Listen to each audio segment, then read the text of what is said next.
It's 2:30 p.m. and the final bell has just rung at your high school. Hundreds of teenagers are spilling out the double doors, laughing, talking about their weekend plans, heading towards the yellow school buses. It's the most normal, everyday American scene you can possibly picture. But then the screaming starts. Right there on the grass, in broad daylight, in front of a crowd of young high school students, a 17-year-old girl is fighting for her life. It's her own father. And her mother is standing right there, watching, helping, and cheering him on. This isn't a scene from a movie, you guys. This happened outside Timberline High School in Washington State. It was a brazen, terrifying daylight ambush. And the reason behind this horrific attack? The teenage girl had simply wanted to be a normal American high schooler. She had refused an arranged marriage. She had a boyfriend. And in the eyes of her parents, she had hurt the family's so-called honor. Today we are talking about a case that will make your blood absolutely boil, and if you have been watching this channel for a while, you know deals with a topic that is so close to my heart.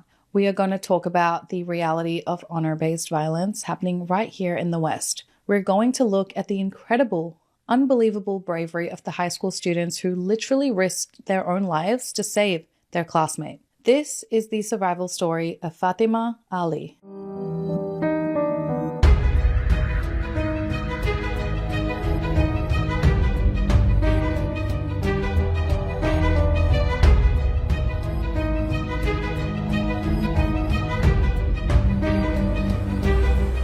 Hey everyone, and welcome back to the channel. If you're new here, my name is Zara, and on this channel we dive deep into true crime cases. We don't just look at the headlines, we look at the psychology, the systemic failures, and most importantly, the victims who deserve to have their stories heard. If you are as passionate about unpacking these complex, often frustrating cases as I am, you have definitely found your community. Please take a second to hit that subscribe button right now so you don't miss out on weekly videos. And seriously, smashing that like button helps the channel out so much. It tells the YouTube algorithm that these stories matter, and it helps us get these survivors' names out to more people. And if you want to become a more active part of this amazing community, I'd absolutely love for you to consider becoming a channel member. When you join, you get instant access to our private Discord server, and that's where we can keep the conversation really going after the video ends. We can share theories, you can request cases, and honestly, we can just support each other, and you're also supporting the channel. And let's face it, consuming true crime can be really heavy, and having a safe space to decompress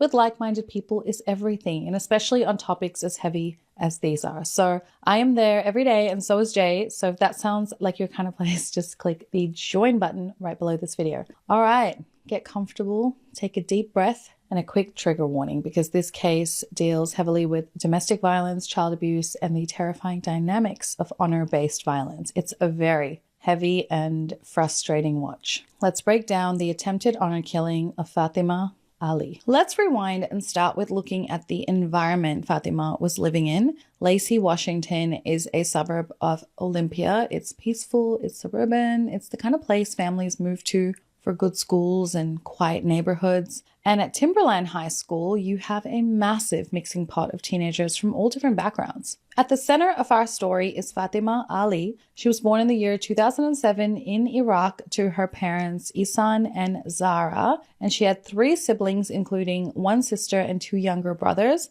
And in the fall of 2024, Fatima was 17 years old, and by all accounts, she was a bright, normal, happy, vibrant teenager. She had dreams, she had friends, she liked going to school, but Fatima was living a terrifying double life, as they usually are. Fatima's parents, 45-year-old Ihsan and 41-year-old Zara, had immigrated to the United States from Iraq. Now, I want to make something crystal clear right from the start. This is not a case about an entire religion or an entire culture. There are countless immigrant families who come to Western countries, beautifully blend their cultures with their new environment, and raise happy, thriving children. But that's not what happened with Ihsan and Zara. They brought with them an incredibly extreme, deeply patriarchal, and rigidly fundamentalist worldview. They lived physically in Washington State, but psychologically their household was a fortress governed by an archaic set of rules. For Fatima, stepping out her front door to go to school was like crossing an international border every single morning. At school, she was surrounded by American teenagers who had freedom. They could date, they could wear what they wanted. They could choose their own friends. They could plan to go to college. But the second she walked back into her parents' house, she was essentially stripped of her autonomy. She was treated not as a daughter with a future, but as property. Her parents maintained absolute tyrannical control over her life. She was not allowed to act like the other kids. She was not allowed to have male friends. She was heavily monitored. And as Fatima got older, as she started to figure out who she was and what she wanted out of her own life, the tension in that house became a ticking time bomb. Because in the eyes of Ihsan and Zara, a daughter's independence is not a sign of maturity, it's a threat. It's a sign of rebellion. And most dangerously of all, it's a stain on the family's honor. So we need to pause for a second and actually talk about this concept of honor, because it's the entire motive for this crime. When we hear the word honor in Western society, we usually think of something noble, integrity, doing the right thing, bravery. But in the context of extreme patriarchal cultures, honor means something entirely differently. Honor, or izzat in many South Asian and Middle Eastern countries, it's a family's reputation and social standing within their community. And here's the sickest part. For some reason, that entire reputation is placed squarely on the shoulders and the bodies of the women and the girls in the family. If a man does something wrong, it's, a mistake. But if a woman does something perceived as wrong, like refusing an arranged marriage, wearing Western clothes, having a secret boyfriend, or even just being a victim of an assault, she has shamed the family. She has destroyed their honor. And in the twisted logic of these specific extreme families, there is only one way to cleanse that shame and restore the family's standing in the community: blood. And this isn't just domestic violence. Normal domestic violence is usually about power and control within a private relationship, often hidden away behind closed doors because the abuser mostly knows what they're doing is wrong. But honor-based violence is so different. It's often planned, it's premeditated, and sometimes it's even celebrated by the extended family. The perpetrators genuinely believe they are the victims, that they believe that they are righting a wrong. They believe society expects them to punish their daughters to prove they are strong, respectable men and their family names are worth respect. It's just a completely warped, sociopathic justification for child abuse and murder, really. And according to the AHA Foundation, which advocates against honor violence, there are an estimated 23 to 27 killings in the United States every single year, honor killings. And these aren't just happening in remote villages across the world. They are happening in suburbs like Texas, New York, and in Lacey, Washington. And Fatima was living in this exact ideology. As the year 2024 rolled around, the situation in the Ali household escalated from strict parenting to absolute psychological terror. Fatima, like a normal 17-year-old girl, had met a boy at school. His name was Isaiah. They liked each other. They started dating. In any other family, this might have led to a lecture about curfews or keeping your grades up. But in Fatima's house, this was basically a death sentence. And her parents somehow found out about Isaiah, like they always do, and their reaction was quick, brutal, and terrifying. According to later court testimonies, Ihsan and Zara didn't just ground Fatima, they threatened her life. They told her that she was a disgrace. They told her that because she had been with an American boy, she was ruined, and they gave her an ultimatum. They were going to pull her out of Timberland High School, put her on a plane, and ship her back to Iraq. Once there, she would be forced into an arranged marriage with an older man to cover up her shame. Her life, her education, her future, it was all going to be erased. Now, they didn't let her know about this ultimatum, so was it even really one? In October 2024, Fatima actually overheard her mother Zara on a phone call to her aunt. She was discussing travel plans to Iraq for her younger brothers, and the trip was actually to arrange for them to get Iraqi passports, but for Fatima, it was to get in line. Her older sister Haneen later confirmed that the trip to Iraq was to get her married. And then to further illustrate the absolute insanity, her mother Zara, she attended the high school on September 16th, 2024, and attempted to kidnap Fatima's boyfriend, Isaiah. She tried to grab him, apparently, and then separate him from Fatima. And then apparently his father, Victor, witnessed this and believed it looked like an attempt to kidnap Isaiah. So due to this, she was actually banned from attending the high school grounds. And Isaiah's father, Victor, eventually got a restraining order against Zara to protect his son. So around the same time in early October 2024, her parents withdrew her from Timberline High School and enrolled her into online courses. Can you even imagine this? You're 17 years old and you're born or at least raised in America. You have rights, but the two people who are supposed to protect you are actively plotting to traffic you to a foreign country and sell you into a forced marriage. It's the stuff of absolute nightmares, because as if, human trafficking and those fears of you being kidnapped aren't bad enough in today's world, the fact that your own parents are willing to do that. Also, I tried to find if her siblings kind of went through the same kind of treatment, and realistically, I'm guessing they also weren't allowed to just do whatever they wanted, but it did seem like Fatima was the one facing the most extreme pressure to culturally conform, but that could also be because she was the one who did not conform.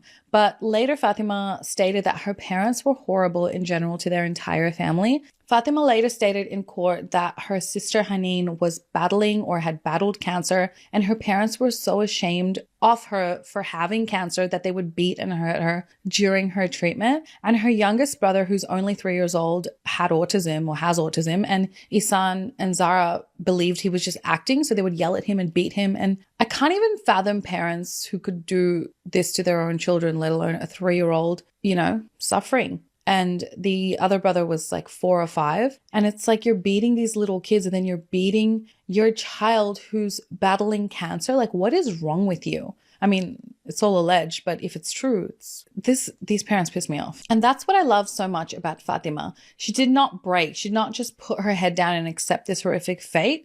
She fought back. Soon after Fatima got confirmation that she was going on a one-way flight to Iraq, her mom told her to pack her bags earlier in the week. She was meant to fly out on a Friday. And Fatima knew that if she got on that plane, she would never be seen again. She would disappear. So she did the bravest, most terrifying thing a teenager can do in her position. She planned her escape. Fatima knew her flight to Iraq was booked for Friday, October 18th, 2024. And in the days leading up to the flight, Fatima panicked, thought about telling the authorities, but knew she would be trying to navigate a system that often doesn't fully understand the unique, severe danger of honor violence. Often police or school counselors will try to mediate and say, let's call your parents and work this out. But Fatima knew that going to a family meeting wasn't going to fix this. A family meeting was going to get her killed. So Fatima woke up at 4 a.m. on October 18th. She packed a bag with her clothes and toiletries and took $100 of her mom's money with her. She went to the bus stop and took a bus to Walmart and Safeway because Timberline High School was still closed. She planned to go there and speak to a school counselor once it was open, but suddenly she sees her mom and her sister Haneen on the streets looking for her. So she ended up hiding,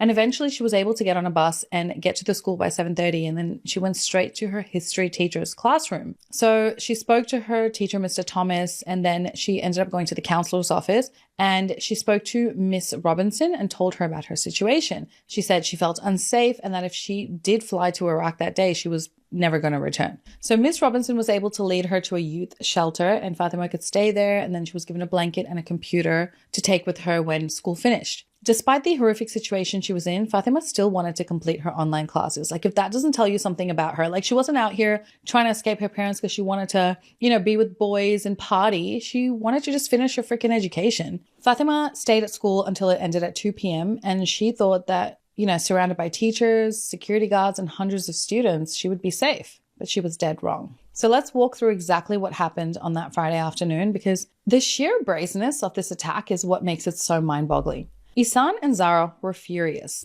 The fact that Fatima had escaped, their property had escaped, and gone to school nonetheless. What a horrific thing to do. Their honor was now stained, and the whole community knew their daughter had run away. They had spent hours tracking her, and they knew she was still attending Timberline High School despite them pulling her out of it. At around 2 p.m., as the school day was wrapping up, a car pulled up into the area of the high school. I believe they had a parking lot section near the school, and inside that car was Isan and Zara. They weren't there for a parent-teacher conference. They were hunting. The final bell rings, the door opens, and a sea of teenagers flood out towards the bus stop. Fatima is among them. She's walking with her boyfriend, Isaiah, and Miss Robinson, and then a few other friends. Miss Robinson leaves her, on the school grounds, and then Fatima and Isaiah, they continue walking towards the bus stop, and kids are chatting, probably just relieved that the school week is over. And then suddenly, her parents spot her. Fatima doesn't see them at first, so she continues walking to the bus stop with Isaiah, intending to go to the youth shelter for that night. Fatima is wearing black pants, a hoodie, a beanie, and had a face mask on, and she stands at only 5'1" tall. She's pretty small. And as Fatima is walking to the bus stop, she sees her dad's car. Now, what happens next unfolds in a matter of seconds, but it feels like an eternity for the kids who witnessed it and for Fatima. Isan bursts out of the vehicle and sprints towards the crowd of students. He doesn't yell at Fatima to come over. He doesn't yell her name. He just lunges at his 17-year-old daughter like a predator taking down his prey. In front of over 10 other young students at the bus stop, Isan grabs Fatima and begins talking to her. It's kind of a calm conversation, but it's intense. But he's telling Fatima she needs to come back home, and she replies that she doesn't want to go back home. Isaiah is right beside her. He's patting her on the back to comfort her. Isan, through a gritted smile, told Fatima that it was wrong for Isaiah to be even touching her. The bus finally arrives, and as Fatima tries to get on the bus, Isan grabs Fatima's hoodie, pulling her back. Isaiah tries to push him away, but Isan's just strong enough and just pushes him away. And witnesses would later testify to the sheer look of rage on Isan's face. He grabs Fatima violently. He immediately goes for her neck. He wraps his arm around her throat in a brutal, tight chokehold. He begins dragging her backward away from the bus doors towards his car. And Fatima is screaming. She's kicking. She's fighting for her life. But Isan is a grown man and he's cutting off her air supply. Fatima begins to see black. She sees people holding phones and she sees Isaiah and a friend coming for her, but she's reaching for her neck, trying to get free. Fatima couldn't breathe. She had dirt on her face and body as she was grappling with her father on the ground. She was in a lot of pain. And where is her mother during all of this? Is she screaming for him to stop? Is she trying to protect her baby girl? No. Zara is right there beside him. And according to witnesses, Zara is aggressively grabbing at Fatima, pulling at her clothes, trying to force her into the car as well. She's shouting curse words in Arabic. She's an active, willing participant in the attempted abduction and possible murder of her own daughter. As Isan squeezes tighter and tighter, he's allegedly screaming at the top of his lungs in front of everyone, I'm going to kill you, you're going to die today.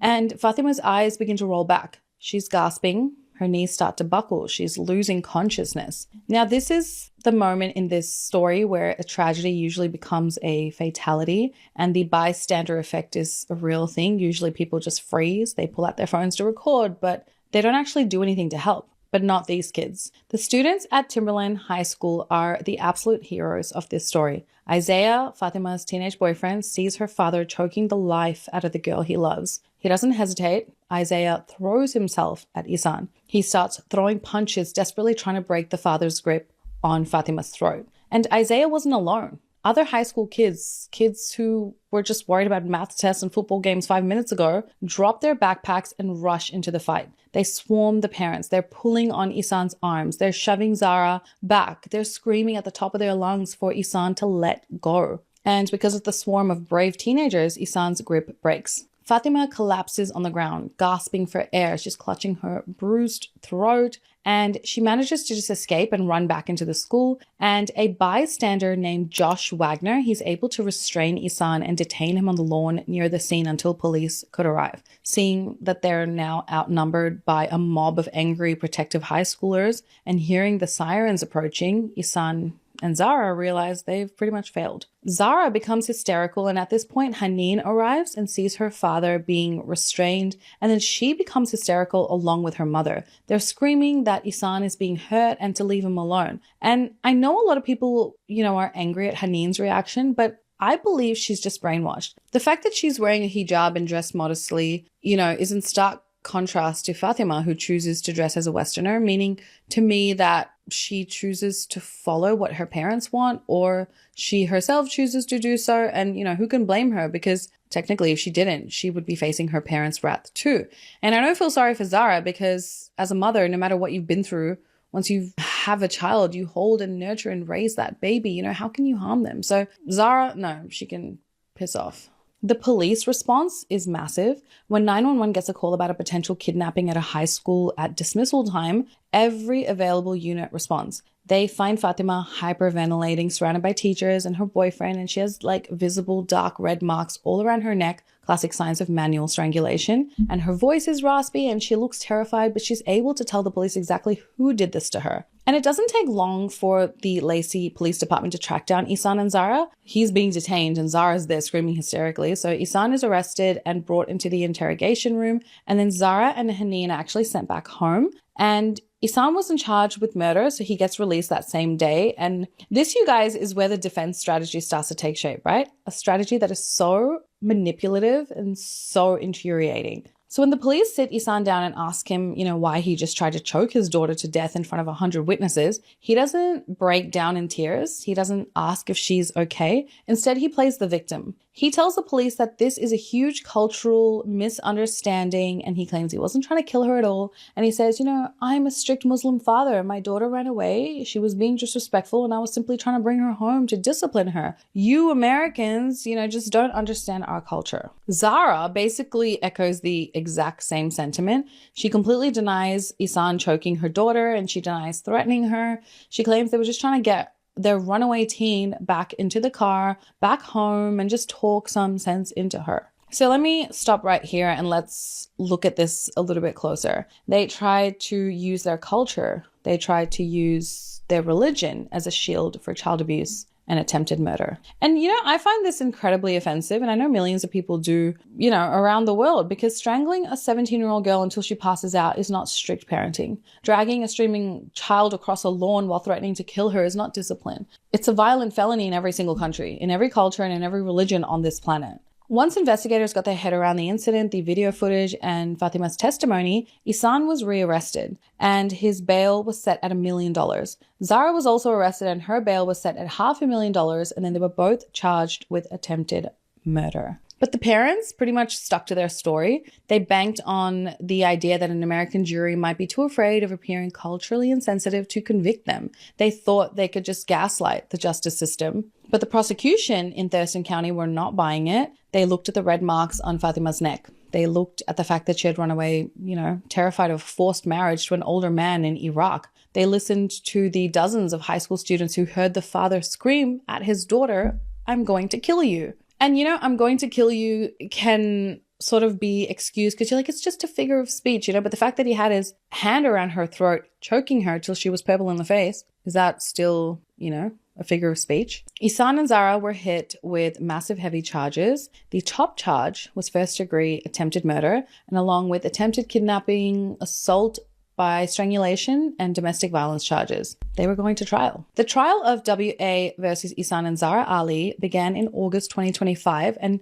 it was heavily covered by Court TV, and it became this national spectacle because it wasn't just a trial about assault. It was a trial putting the concept of honor violence under a microscope in an American courtroom. I pretty much watched all of the videos Court TV put out, and it's honestly shocking. Ihsan and Zara just have these blank faces the entire time, as everyone's talking, even as Fatima's testifying and talking about what happened, and they're just sitting there with these blank faces. The prosecution came out swinging. They painted a chilling, meticulous picture of a premeditated honor killing that was only prevented by the sheer luck of these teenagers intervening. They brought in the high school students to testify. Can you imagine being 16 or 17 years old and having to sit on a witness stand looking across the room at the grown man you fought off? These kids were incredible. They testified clearly and consistently. And honestly, they sounded much older than they were. And they told the jury, he wasn't trying to hug her. He wasn't trying to guide her to the car, even pull her to the car. He had her in a chokehold. Her feet were dragging. She was turning purple. He yelled that she was going to die that day.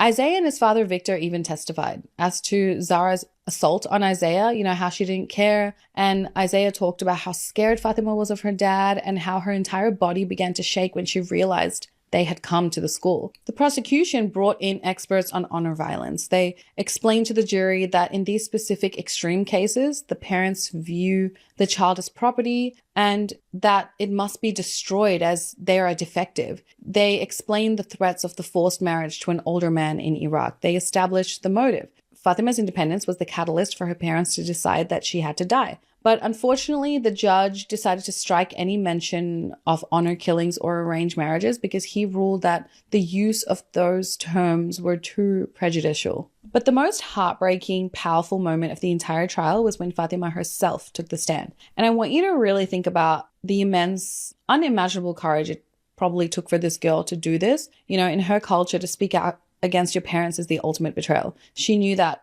by testifying, she was going to be severing ties with her family forever. She knew that she was putting herself in the national spotlight. And she had to sit in that courtroom feet away from the two people who gave her life and then tell the world how they tried to take it away. Fatima was trembling, but her voice was strong. She told the jury about the terror of living in that house. She told them about the threats. She told them about how her mother looked at her with pure hatred. However, she did claim that she did not believe her mother had tried to hurt her during the assault. And she described the moment outside the school. She described the feeling of her father's arm crushing her windpipe, the panic, the darkness closing in as she started to pass out, truly believing that her life was ending right there on the grass. How her mother did nothing to help her. Instead, her mom grabbed her too, by the throat, holding her down for her father. And I think it's really important for you guys to actually hear Fatima's statement, so I'm going to include what I can over here. The fact that you knew that I couldn't breathe is one thing, but now I have so much to say, but I can't even look at you. I'm scared of you, and you made me want to kill myself. You make me want to do things that are bad, but at least I can control myself. You know how much pain I went through? No, because you're not my family. Like, why do you have to make everything so toxic? Why do you have to be this way? Why am I your blood? Why? And you were with me for most of your life, and you saw me as a baby, but you still decided to kill me. You saw me grown, and not only that, I saw you hurt my young sister and my younger brothers. And you're gonna act like you didn't. My sister had cancer and she was already in pain. You made it worse. Why? And why would you hurt her when she's going through cancer? You're a monster, and I can't believe you're my dad. There was not a dry eye in the gallery. Fatima didn't just survive an honor killing, she stared her abusers down in a court of law. The prosecution centers on the fact that Ihsan's intention shifted from trying to bring his daughter back home that day to actively trying to kill her right there at the bus stop during that assault. They said that while he may have not come with the intent to kill, his actions changed. The prosecution argued that you cannot strangle your child to restrain them. That in no way makes sense. The video evidence showed Ihsan holding Fatima in a chokehold while her face turned purple and her eyes rolled back. They argued her mother Zara was an accomplice who provided zero aid to her child and instead held Fatima down or grabbed her neck to prevent her from escaping while her husband strangled her. Zara was also already banned from the school grounds and had knowingly, violated the court order. Medical experts testified that Fatima suffered from pneumomediastinum, which is air trapped in the chest cavity, and then she exhibited physical symptoms of significant strangulation, including petechiae, which are small, red spots on the eyes, I think burst blood vessels, and then she also had difficulty swallowing. After the prosecution rested, it was now the defense's turn, and their strategy was exactly what we predicted. The cultural misunderstanding defense mixed with a heavy dose of victim blaming. The defense attorneys stood before the jury and tried to paint Fatima as not a terrified victim fleeing a forced marriage and abusive household, but as a rebellious, out of control, lying teenager. They argued that she made up the story about being sent to Iraq to get sympathy from her friends and boyfriend, and they said she was just a dramatic teen who didn't want to follow her parents' rules. They said the parents had the right to control their 17-year-old daughter who ran away, that the trip to Iraq was just a way to hit the reset button and get Fatima on the right track, and that there was no so-called forced marriage arranged over there. Regarding the attack at the school, the defense completely downplayed the violence. They told the jury, Look, things got heated. Yes, it was an ugly scene, but this was a father trying to restrain a hysterical runaway child. He put his arm around her throat to guide her back to the car, and in the chaos, as all the other students attacked him and punched him, his arm slipped up to her neck in a chokehold. They argued it wasn't strangulation, it was a botched restraint. They argued that there was absolutely no premeditation, no plan to murder, and if he wanted to kill her, the defense argued, why would he do it at 2:30 p.m. in front of 200 witnesses? He would do it in secret. He was literally just a frustrated father trying to get his kid in the car. They said it was just a chaotic family confrontation that lasted only 53 seconds. And they further said that the situation only escalated because Isan was being dragged and punched by people he didn't know. So let's talk about the footage of the assault for a second. Okay, so from the released footage that I have here, I believe it's from the bus camera's angle. Isan has already attacked Fatima and she's on the ground. She's trying to get up, and then Isan punches what looks like possibly Isaiah with the Nike backpack, and Fatima kind of walks away before Isan comes back to her and strangles her from behind, dropping them both to the ground. And then you immediately see a bunch of kids, including Isaiah, punching and kicking and pulling Isan to get him off Fatima. The bus driver then goes to intervene, and then adults even get out of their cars, on the road, to help Fatima. You can see Isan is relentless. He does not let go of her. And Fatima very quickly begins to go limp. She can't fight for long. She's tiny. So even if the entire chaos lasted 53 seconds, Fatima could have very well been killed in that moment. Isan does not look like he's doing anything other than trying to kill her. They said Zara was only there to protect her daughter from the chaos and to help her husband. They used Fatima's own testimony where she said, I don't believe my mom was trying to hurt me, to support this argument. They said due to the language barrier, Zara did not even understand the protection order against Isaiah and the legal restrictions that followed it. This entire argument is so infuriating because it makes logical sense if you don't understand honor violence.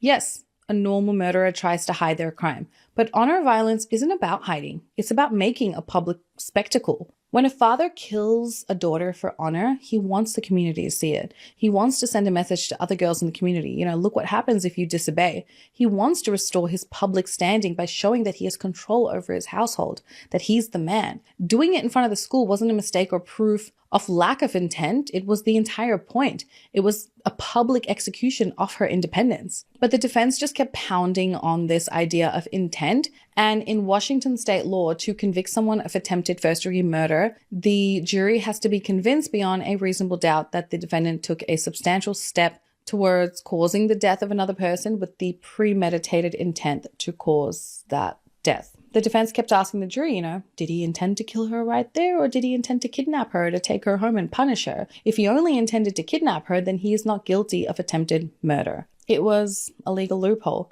And unfortunately, that defense's strategy of sowing that tiny little seed of doubt about what was exactly going through Isan's mind in those 5 seconds, was about to pay off. In late August 2025, after hearing all of the emotional testimony, the cultural experts, and the forensic evidence of strangulation, the jury went into deliberation. The entire community of Lacey and the true crime watchers across the nation waited, holding their breath. Everyone thought this was a slam dunk. We all heard the students testify that he yelled, "I'm going to kill you." We saw the bruises on Fatima's neck. We all watched the video. But when the jury foreman stood up to read the verdict, the entire courtroom gasped. On the top charge of first-degree attempted murder for both Isan and Zara, the jury returned a verdict. You guessed it.